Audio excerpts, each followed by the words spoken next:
के कैबिनेट मंत्री हरजोत बैंस ने कहा कि औरंगजेब के समय कश्मीरी पंडितों को इस्लाम अपनाने के लिए जबरदस्ती की जाती थी। तब कश्मीरी पंडित गुरु तेग बहादुर से मिलने आए। गुरु तेग बहादुर जी की 350वीं शहीदी दिवस को लेकर के पंजाब कैबिनेट, आम आदमी पार्टी दिल्ली के चांदनी चौक के शीशगंज गुरुद्वारे पे हिंद की चादर उन्होंने चढ़ाई है। कौन कौन लोग इसमें सम्मिलित होंगे बात करेंगे। पंजाब सरकार में मंत्री हरजोत सिंह बैंस हमारे साथ मौजूद हैं। सर, हिंद की चादर हिंद को चढ़ा दी गई है, क्या कहना चाहेंगे आप इस पर? जी, सिखों के नौवें गुरु धन धन श्री गुरु तेग बहादुर जी को हिंद की चादर बोला जाता है। वो क्यों बोला जाता है मैं आपको ये बता दूं, क्योंकि जब लगभग 350 साल पहले औरंगजेब का राज था, इसी लाल किले से फरमान जारी होते थे और तब ये फरमान जारी हुआ कश्मीरी ब्राह्मणों के ऊपर कि आपको इस्लाम कबूलना है। अगर आप प्यार से नहीं कबूलेंगे तो आपसे धक्का किया जाएगा, आपको जबरदस्ती इस्लाम कबूला जाएगा।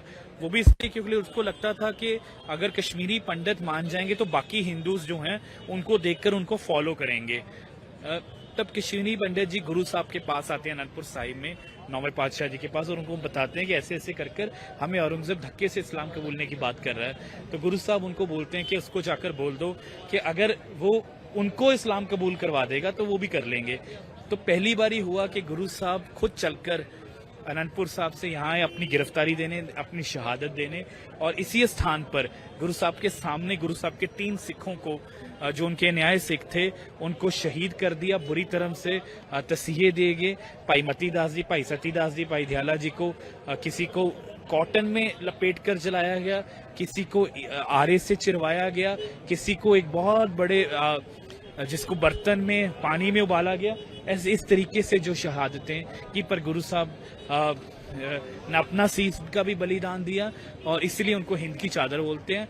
ऐसे गुरु की 350 साल शहीदी शताब्दी हम बहुत श्रद्धा भाव से मना रहे हैं। सम्मिलित होंगे 11 राज्यों के मुख्यमंत्री इसको इनवाइट जा चुका है, बाकियों को वो अगले 2 से 3 दिन में चले जाएगा। हमारे माननीय मुख्यमंत्री अगले 2 से 3 दिन में ऑलरेडी टाइम मांग रखा है। देश के प्रधानमंत्री जी को भी निमंत्रण देंगे, देश के राष्ट्रपति जी को भी। शाम को गंज में क्या उसमें जी हमारी तरफ से इनवाइट गया है, ये उनकी निजी इच्छा है, पर आज गुरुद्वारा रकाबगंज साहिब में कीर्तन दरबार होगा। बहुत बहुत शुक्रिया। ये थे हमारे साथ पंजाब सरकार में मंत्री हरजोत सिंह बैंस, वीडियो जर्नलिस्ट